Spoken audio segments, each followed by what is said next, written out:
Today I bring you the Yikong 4061 with a couple of changes. Let me show you what I've done and let me show you why we're back in the gorge. I can answer the question now, is it actually the same as the Redcat Apex? Well, with one button press I can show you why it is.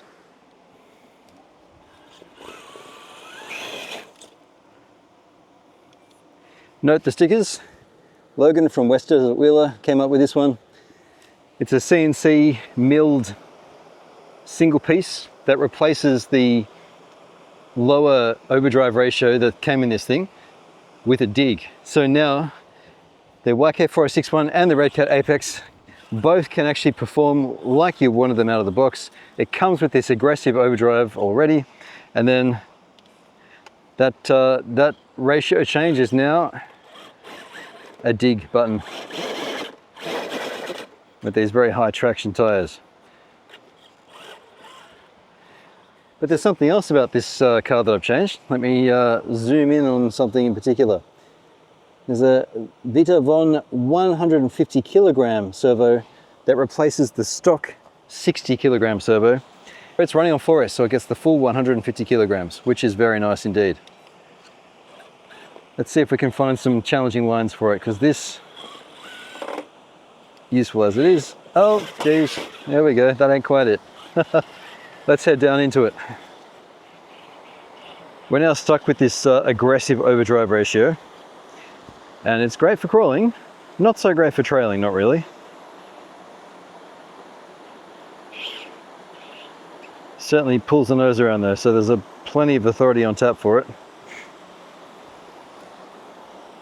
One thing I don't like though is that I can't really easily reach the button, and this guy is already controlling lights.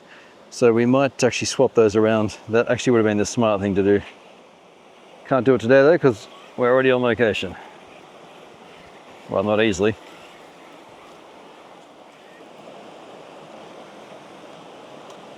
It's a gorgeous truck, this thing. Easy to work on too. Plenty of room in there. I've had the thing quite apart now, and the gears very much impressed me. They were very solid steel, all Mod 1. So as far as I can tell, this is the same as the Redcat, which is good news. Now I was hoping to get up over there, but this water's right up after all the rain we've had, so you can see the brass that I stuck in there when the car was new.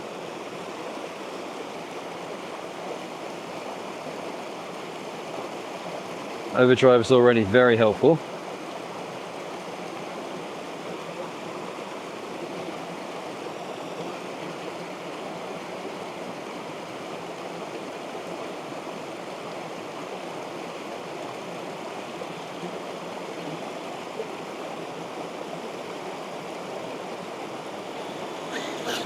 Oh man, I really thought that'd make it get stuck.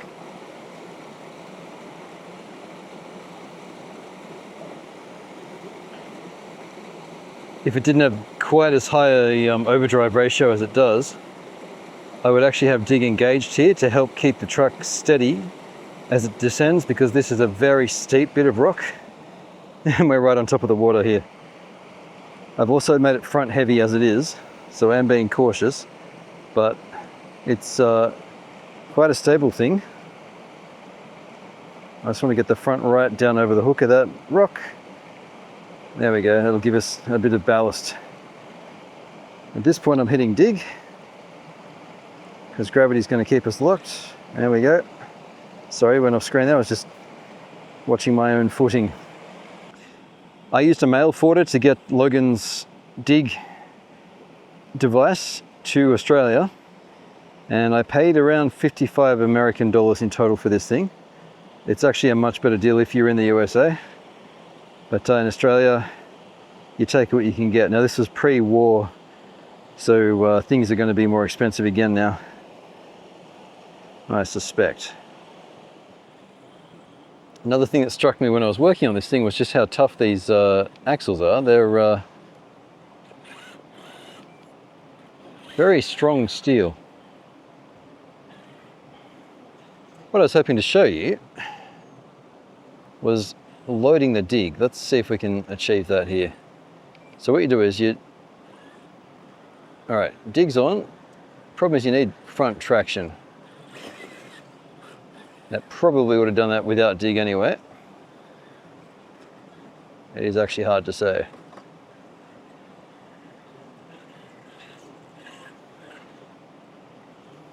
If you're considering one of these, the brass weights on the inside of the wheels in the front only, I think you can see them reflecting here, they make quite a difference to the poise of the thing. All right, so this might be an opportunity for dig. Let's see. There you go. So I loaded up the front tires, kind of basically putting the handbrake on, and then released the dig, and up she came. This servo is very, very strong. So it's running off we've got a 2700 milliamp hour 4S 40C battery in the vehicle right now. It doesn't take no for an answer, this thing.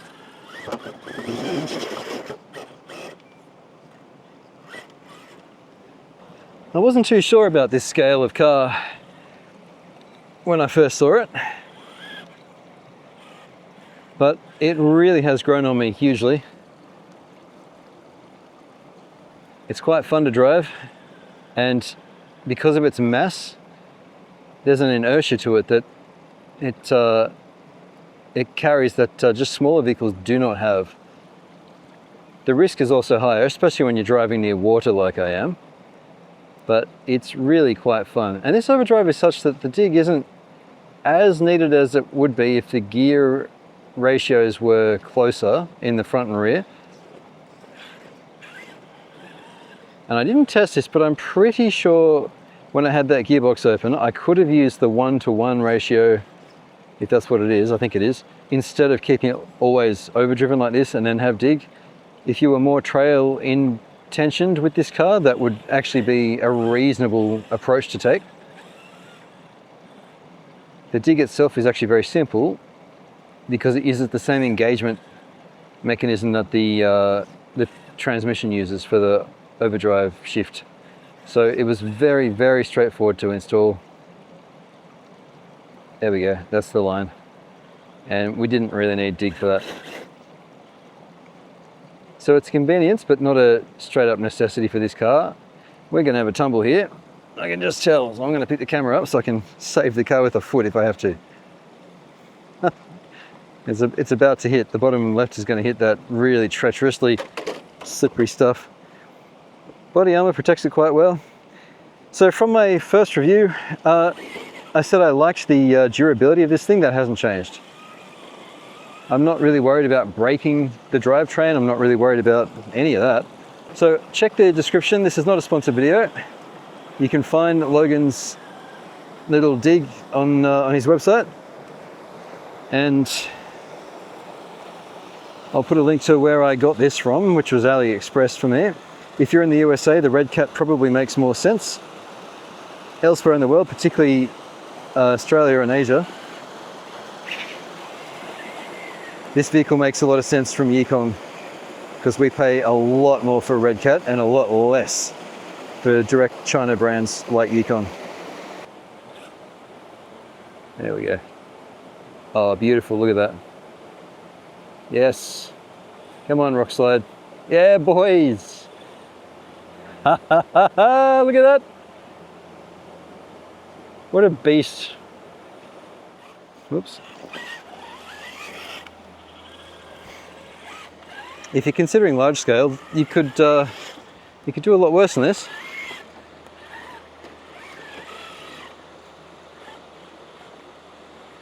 It's got great articulation. I'm not really scared of breakages. Gosh, it's capable.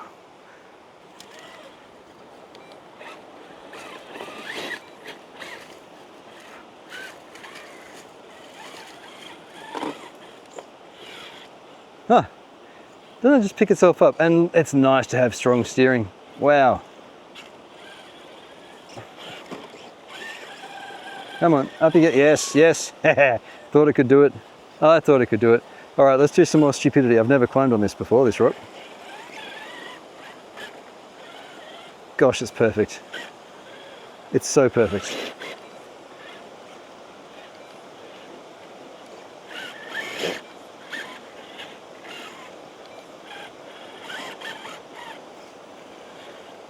That dig gives me confidence because we're at the top of a little drop here.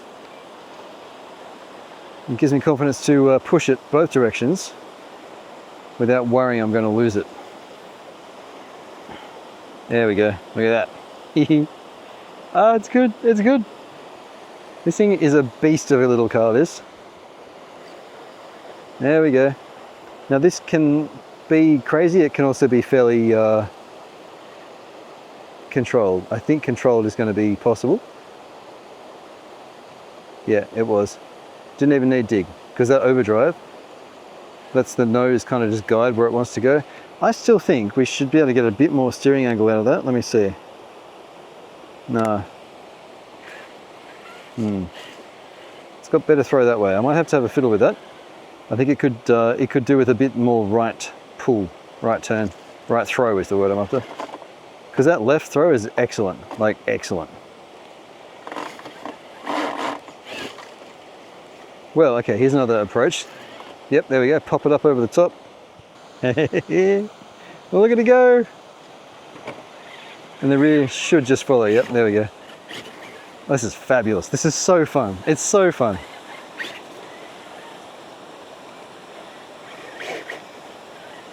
Thank you to my channel members. I know I said this earlier in the video, but I'm just very grateful because your support is increasingly important. Hang on, am I on camera? Yeah. Your support's increasingly important to allowing me to do this kind of thing because the costs on an RC channel are not insignificant. And although you might think I made money with a shed full of stuff, no, that's actually where the money went. And it's the result of one's heart being dedicated to the hobby, I suppose you might say, to frame it positively. But yes, it's an ongoing thing to work out how to fund something like this. No one's making me do it, I'm choosing to do it, and I love doing it, and I love the people around Radio Control. But a bit of a helping hand, which is what you guys are doing even just by watching this video, lets me do what is basically a dream of a life, and I'm grateful for that every single day. Thank you. Oh, this is good. I was wondering in the review, I think I didn't cut it out, I was wondering whether I should replace the tires. No, I think they just needed to wear in a little bit. They're really quite good. This is a very fun and satisfying drive. The only thing I see that I need to change is that right throw. Ain't nothing like the left throw. And I think that servo can go further. The radio's already maxed out on its end point. I think I do want to change the radio, and I also need to program this ESC like I was saying. Those two things together, and also then having a thumb reachable dig button, I think that'll complete this thing for me, and it'll be a keeper. What a great little buggy this is. It's so good. Huh? This video is brought to you by my channel members. Here they are on screen. Their contributions have helped me do stuff like buying the dig and buying the Vitavon servo for this, so I can show you what I think and tell you what I think, so that you don't have to be the guinea pig for your own trucks.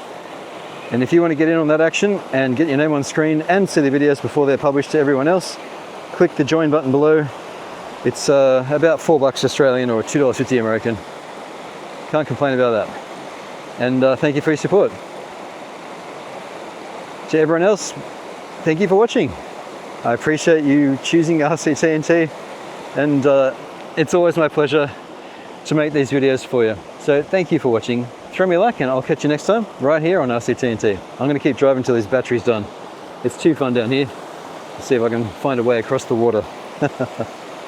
I'll catch you guys next time.